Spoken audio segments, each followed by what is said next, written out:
یہ چیز کہنا کہ جی مجھ پہ اعتماد نہیں کیا جائے گا, مجھ پہ یہ نہیں کیا جائے گا, یہ بڑی مذاقانہ چیز ہے. آپ کو جانا چاہیے تھا, آپ کو ملاقات کرنی چاہیے تھی, ملاقات کر کے عوام کے سامنے لے کر آتے, کیونکہ اس وقت کسی کی بھی ملاقات نہیں ہو رہی تھی. سلمان صفدر کے علاوہ عمران خان کی اس وقت کسی سے ملاقات نہیں ہوئی ہے. البتہ عمران خان کے اپنے بچوں کے ساتھ ان سے ٹیلی فونک رابطہ کروایا گیا ہے, لیکن یہ قدر حد تک اتنا کوئی خاص رابطہ نہیں ہے.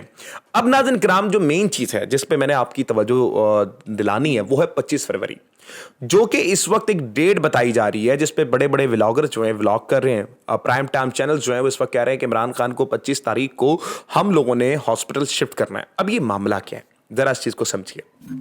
عمران خان کے متعلق ایک ڈیل آفر کی گئی ہے پاکستان تحریک انصاف کو, اور میں اپنی خبر پہ, جیسے پچھلی خبروں پہ جس طرح سے آپ لوگوں کے ساتھ انٹریکٹ کرتے ہوئے آپ کو بولا تھا کہ جی میں اپنی خبر پہ پکا ہوں, تو ابھی اس خبر پہ بھی میں آپ کے سامنے پکا ہوں کہ اس وقت پاکستان تحریک انصاف کو کہا گیا ہے کہ آپ نے عمران خان کی بیماری کے متعلق کوئی بات نہیں کرنی.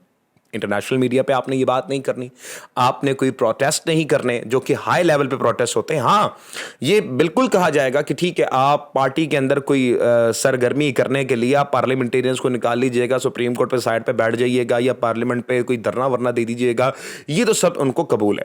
لیکن ان کو یہ قبول نہیں ہے کہ آپ لوگ مارچ کریں, دھرنا دے کر روڈ بلاکس کریں, عوام کو جا کے عمران خان کی خبروں کے متعلق بتائیں, انٹرنیشنل میڈیا پہ اس چیز کو اچھالیں. اب پی ٹی آئی کو یہ ڈیل آفر کی گئی ہے کہ آپ لوگوں نے عمران خان کے متعلق کوئی بھی چیز نہیں کرنی, عمران خان کی صحت سے متعلق بات نہیں کرنی, عمران خان کی اس بیماری کو نارملائز کرنے کے لیے آپ جتنا کر سکتے ہیں آپ کریں.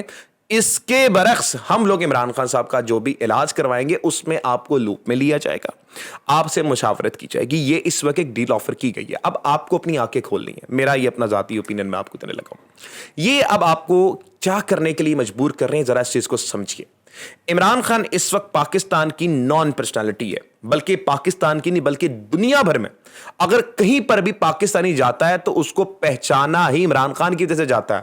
آپ کو یقین نہیں ہوتا تو آپ محمد عامر صاحب کا, جو ہمارے فاسٹ بولر ہیں, بہترین T20 کے بہترین بولر ہیں, وہ کہتے ہیں کہ جب میں انڈر 19 میں تھا تو میں بیرون ملک کرکٹ کھیلنے گیا. خیر میرے ذہن سے وہ ملک یاد نہیں ہے مجھے, لیکن وہ کہتے ہیں کہ بیرون ملک جب میں کرکٹ کھیلنے گیا تو وہاں پر ایک خاتون تھی, انہوں نے مجھ سے پوچھا کہ آپ کہاں سے ہیں. میں نے بولا کہ میں پاکستان سے ہوں. وہ پاکستان کا نام سنتے ساتھ ہی محمد عامر کو انہوں نے بولا کہ oh Pakistan, Imran Khan, you know Imran Khan, Pakistan is land of Imran Khan. Pakistan ایک خطہ ہے عمران خان کا, پاکستان کو جانا ہی عمران خان کی وجہ سے جاتا ہے. عمران خان کو اس وقت ناظرین اکرام نارملائز کرنا ہے, اور پوری دنیا میں جو ٹرینڈ چلے تھے, آپ کو یاد ہوگا کہ عمران خان کی بیماری کے متعلق پوری دنیا میں ٹرینڈ چلے تھے, آرٹیکلز لکھے گئے تھے, پوری دنیا چیخی تھی.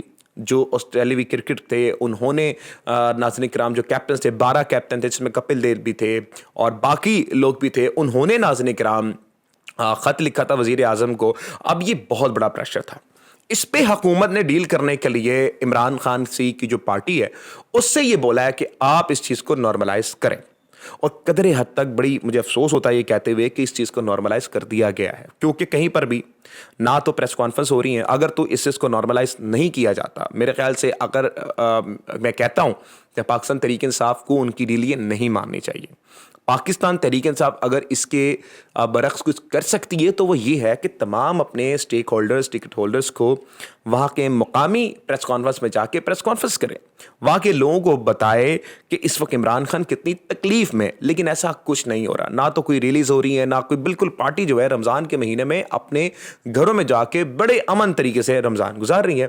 ہاں ہوگا یہ پارلیمنٹیرین سپریم کورٹ جا سکتے ہیں, وہاں پہ جا کے احتجاج کریں گے, یہ ان کو راز ہے, اور وہ یہ کہتے ہیں کہ جی ہمیں اس سے کوئی مسئلہ نہیں, آپ یہ کریں, جو کرنا ہے آپ لوگ کریں. لیکن ہاں جس سے مسئلہ ہے, دھرنے سے مسئلہ ہے, ریلیز سے مسئلہ ہے, ان کو مسئلہ ہے کہ بازاروں میں جا کے آپ اعلانات کریں, انٹرنیشنل میڈیا کے پاس جائیں, تو وہ یہ جو کام ہے وہ اس وقت پی ٹی آئی کو دیے گئے ہیں کہ آپ لوگ نہ کریں. اگر ہم آگے چلیں تو مریم نواز صاحبہ کی جیل یاترا کی تیاریاں مکمل ہو چکی ہیں. مریم نواز صاحبہ کو اس وقت 28ویں ترمیم سے پہلے ہی کیسز میں جکڑ لیا گیا, اور یہ ایسے کیسز ہیں کہ اس وقت اگر مریم نواز صاحبہ کو وزیر اعلیٰ کی کرسی سے ہٹایا جائے تو سیدھا ان کی جو گاڑی کا بریک ہے وہ کوٹ لکھپت یا اڈیالہ جیل جا کے لگے گا. اور پھانسی کا پھندا ان کے لیے تیار ہے. اتنے خطرناک کیسز بنا لیے گئے ماورائے عدالت کے. جو کیسز اس وقت بنائے گئے ہیں, سی سی ڈی نے جو اس وقت جو قتل عام کیا ہے اس وقت پورے پنجاب میں, اس پہ ناظرین کرام چارج شیٹ کھل گئی ہے. اور یہ چارج شیٹ ناظرین کرام مریم نواز کے خلاف کھلی ہے. اور یہ میں جو آپ کو بتا دوں کہ جی یہ جانے والے آنے والے, مجھے ایسا نہیں لگتا. دیکھیں اس پہ ایک پوری کی پوری تیاریاں ہیں جو میں آپ کو سمجھا دوں, آپ نے بڑے غور سے سمجھنی ہے. جو اس وقت آپ کو بتا رہا نا کہ مریم نواز جانے والی ہیں, یہ آنے والا نہیں, ایسا بالکل نہیں ہے. اگر تو کچھ ہونے والا ہے تو وہ یہ ہے کہ 28ویں ترمیم سے پہلے مریم نواز صاحبہ کو جکڑا جا رہا ہے, اور مریم نواز صاحبہ کو پوری طرح سے ان کو کہا جا رہا ہے کہ جی آپ نے اگر ہمارے خلاف صرف نہ بھی کی نا, تو یہ یاد رکھیے گا کہ آپ کی گاڑی تیار ہے جیل جانے والی. تو یہ اس وقت حالات ہیں جو آپ کو سمجھنے چاہیے. دوسری طرف جو اس وقت 28ویں ترمیم آئے گی, اس میں صرف نون لیگ ٹارگٹ نہیں ہو رہی, اس میں سب سے بڑا جو ٹارگٹ ہے وہ پیپلز پارٹی ہے. اور ابھی تھوڑے دنوں میں آپ کو پیپلز پارٹی کے خلاف بھی ایسے کیسز دیکھنے کو ملیں گے جو آپ نے مطلب کہ سوچے بھی نہیں ہوں گے. تو یہ ایسے کیسز ہیں کیونکہ مریم نواز صاحبہ نے طاقت کے نشے میں وہ کام کیے ہیں جو کوئی بھی سیاستدان اس ملک کی تاریخ میں نہیں کیا. مطلب یہ جب آئی تھی تو اس وقت غربت کی شرح پنجاب میں 16% تھی, لیکن یہ جو محترمہ ہمارے پاس آئیں تو ان کے آنے کے بعد غربت کی شرح 23.3% بڑھ گئی. محترمہ جب آئیں تو پی آئی اے بالکل ٹھیک چل رہا تھا, پی آئی اے کی ترقی ہو رہی تھی, لیکن محترمہ جب آئیں تو ناظرین کرام 10 ارب میں پورا کا پورا پی آئی اے کے تقریباً 38 جہاز بیچ دیے گئے, اور ایک جہاز بی بی کے لیے لوہارا دی جڑی کڑی ہے گی ادھے لیے ناظرین کرام 10 ارب دا ایک جہاز لیا گیا. اور وہ جو جہاز تھا وہ صرف ایک جہاز تھا, یعنی کہ پی آئی اے کے 38 جہاز 10 ارب میں بیچنے کے بعد ہماری لاڈلی کے لیے اور گڑیا کے لیے ایک جہاز لیا گیا, اور وہ جہاز بڑا وی آئی پی ہے. اور اسی جہاز کو G500 کو وہ ایلون مسک کے استعمال میں بھی ہے, بڑے بڑے بلینئرز کے استعمال میں بھی ہے, لیکن ہماری جو محترمہ تھیں ہمارے پیسوں سے تو لے رہی تھا, تو وہ جو جہاز ان کے لیے لیا گیا. تو اپنے طاقت کے نشے میں انہوں نے اتنی غلطیاں کی ہیں, اور ان کو لگ رہا تھا کہ جناب اب میں ہی ہوں سب کچھ. اور یہ جو اب ان کی گراؤ تنگ ہو رہا ہے, یہ ان کی اپنی غلطیوں اور ان کے طاقت کے نشے کی وجہ سے ہو رہا ہے.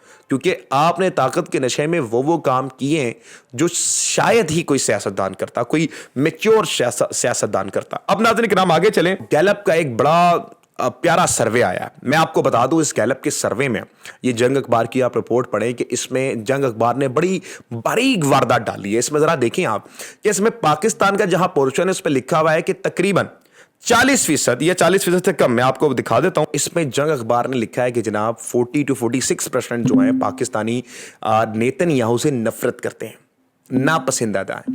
یعنی کہ 60% لوگ یا 50% لوگ نیتن یاہو کو پیار کرتے ہیں, یا 55% لوگ نیتن یاہو کو پیار کرتے ہیں.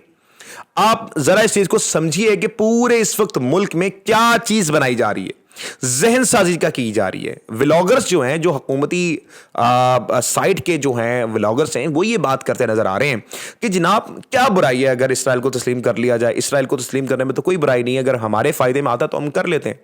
تو یہ اس وقت ناظرین کرام پوری کی ذہن سازی کی جا رہی. لیکن آنے والے دنوں میں بھی باہر نکلوں گا, اور جو بورڈ آف پیس میں جس طرح شہباز صاحب کو ہم نے دیکھا کہ ان کو ٹرمپ پکڑ کے کوئی اس طرح کھینچ رہا ہے, کوئی ایسے گردن پہ ہاتھ رکھے ہوئے, یا وہ ٹرمپ دیکھ رہے ہیں تو وہ ہمارے جو ہیں چھوٹو صاحب جو ہمارے وزیر اعظم صاحب ہیں وہ ایسے سیلوٹ مار دیتے ہیں. مطلب حد ہے یار. آپ 22 کروڑ پاکستانیوں کے چلیں غلطی سے مسلط شدہ آپ نمائندے تو ہیں, اور آپ اس وقت کیا کر رہے ہیں, آپ اپنی عوام کو کہیں کسی جگہ ہی نہیں چھوڑ رہے. تو یہ اس وقت ناظرین کرام ان کے حالات ہیں. آنے والے دنوں میں سروے کرنے کے لیے عوام میں نکلوں گا اور آپ کو دکھاؤں گا کہ اس وقت معاملات کیا چل رہے ہیں, اور عوام کے دل میں ان کے لیے کتنی نفرت ہے. نیتن یاہو کے لیے نفرت ہے, اور نیتن یاہو کے پیاروں کے لیے کتنی نفرت ہے. ناظرین کرام آخر میں پاکستان نے حملہ کیا ہے افغانستان پر, اور افغانستان پہ یہ جو حملہ ہے اس کی کیا ڈیٹیلز ہیں یہ آپ کے سامنے میں رکھ دیتا ہوں. حملہ جو ہوا ہے وہ 22 فروری 2026 کو افغانستان کی سرحد پار فضائی کارروائی کی گئی تھی. ناظرین کرام افغان دعویٰ ہے کہ افغان حکام کے مطابق کم از کم 18 افراد ہلاک ہوئے, جن میں سے خواتین اور بچے بھی شامل تھے. یہ افغانستان کے جو ذرائع ہیں ان کا دعویٰ ہے. پاکستانی موقف یہ ہے, پاکستانی حکام کا کہنا ہے کہ یہ کارروائی دہشت گردوں کے 60 ٹھکانوں کے خلاف کی گئی تھی. اس میں ناظرین کرام میں آپ کو یاد دلانا چاہوں گا کہ عمران خان صاحب کا موقف کیا تھا. سابق وزیر اعظم جناب عمران احمد خان نیازی صاحب نے افغانستان کے ساتھ جنگ کرنے کے لیے کیا موقف اختیار کیا تھا, یہ ذرا میں آپ کو بتا دوں ان کا واضح موقف. جنگ کسی مسئلے کا حل نہیں ہوتی. ہمیں افغانستان کے ساتھ امن اور مذاکرات کے ذریعے مسئلے حل کرنے چاہیے کیونکہ دونوں ممالک کی عوام کو جنگ کا نقصان اٹھانا پڑتا ہے. اب آپ نے فیصلہ کرنا ہے کہ پاکستان کا جو یہ حملہ تھا افغانستان پہ کیا یہ درست ہے کیا نہیں. پاکستان زندہ باد. مجھے اجازت دیجیے. اللہ حافظ. پاکستان زندہ باد.